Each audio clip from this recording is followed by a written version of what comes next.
Hello and welcome. If you thought that wingtip devices on aircraft are recent innovations, you would be wrong. The concept dates back to 1897 when English engineer and polymath Frederick Lanchester designed wing end plates to control wingtip vortices. He realised that wingtip vortices create induced drag, yet when he published his results, he wasn't taken seriously.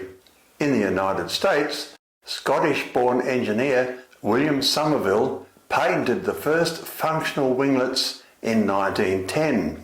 Somerville installed the devices on his early biplane and monoplanes. Further research was done in the 1920s and 1930s, but it wasn't until World War II that adding winglets was taken seriously. German designer Alexander Lippich added so-called Lippich ears to the prototype Heinkel 162A Spartsjet for evaluation. This addition was done in order to counteract the Dutch roll characteristic present in the original HE 162 design relating to the wings having a marked dihedral angle. This style of drooped wingtip later became associated with German aerodynamicist Sighard Herner, and when used on gliders and light aircraft led to a new nickname, Herner tips. As aviation developed in the post-war era, winglets disappeared from most commercial and military aircraft, that is, until the 1973's global oil embargo. The Organisation of Arab Petroleum Exporting Countries, known as OPEC, drastically cut oil exports and the price of crude oil quadrupled. Airlines were hit hard as fuel accounted for 40 to 50% of the operating costs of their aircraft. This got Richard Whitcomb, an aeronautical engineer at NASA's Langley Research Centre, thinking back to winglets. He had studied Lanchester's original concept and surmised that making the vertical surface of a winglet a refined aerofoil would more effectively allow it to interact with the wingtip airflow vortices, reducing drag. Less drag meant less fuel to propel an aircraft. By reducing drag, there is also partial recovery of the tip vortex energy. Wingtip devices can also improve aircraft handling characteristics and enhance safety for following aircraft. All pilots have heard the warning from the tower, beware wake turbulence. Wingtip devices increase the effective aspect ratio of a wing without greatly increasing the wingspan. Wingtip vortices are generally only visible in high humidity or in clouds or fog when they appear as twisting ribbons of air behind the wing. As air flows over the wingtip of a conventional aeroplane, it tends to roll upward from the high pressure area under the wing to the low pressure area above it. At speed, airflow over the tip of the wing is also forced backwards. The backward flow combines with the upward roll from under the wing to form a vortex. Today, Boeing, Airbus, Embraer, Gulfstream, Bombardier and others produce multiple aircraft types with winglets. But as recently as the late 1990s, you rarely saw winglets on passenger aircraft. Wingtip devices have evolved as designers seek greater efficiencies. Here are some variants.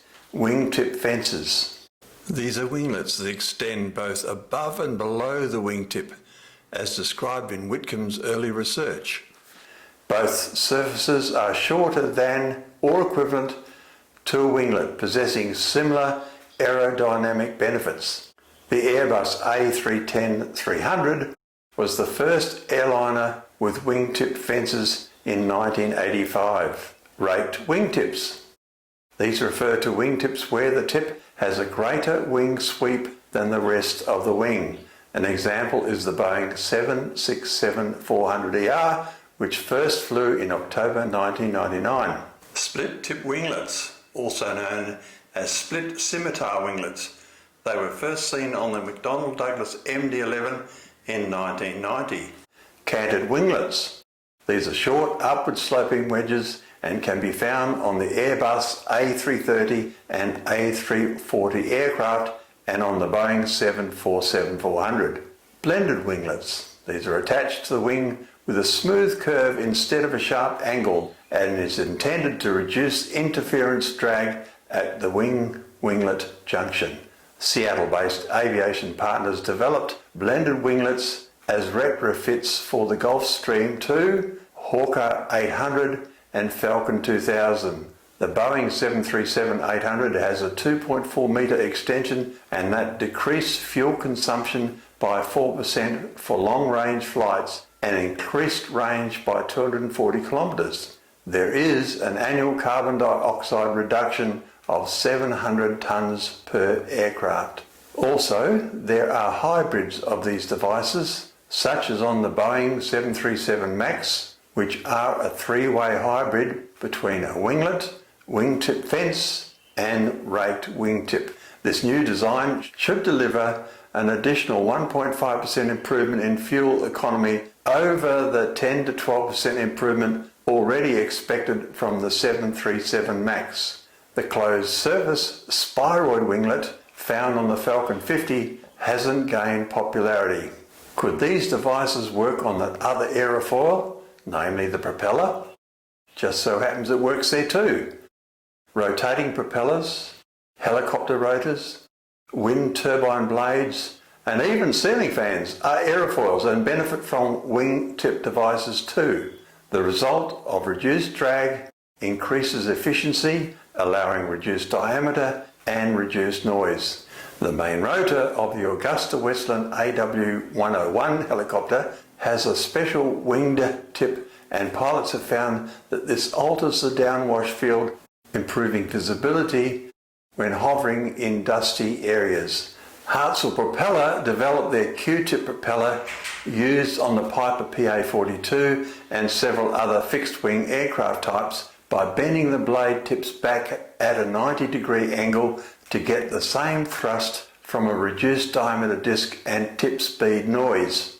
Modern scimitar propellers have increased sweepback at the tips, resembling a raked tip on an aircraft wing. Finally, let us not forget the design of the wing keel of the 12-metre yacht Australia 2. This was designed by Ben Lexon.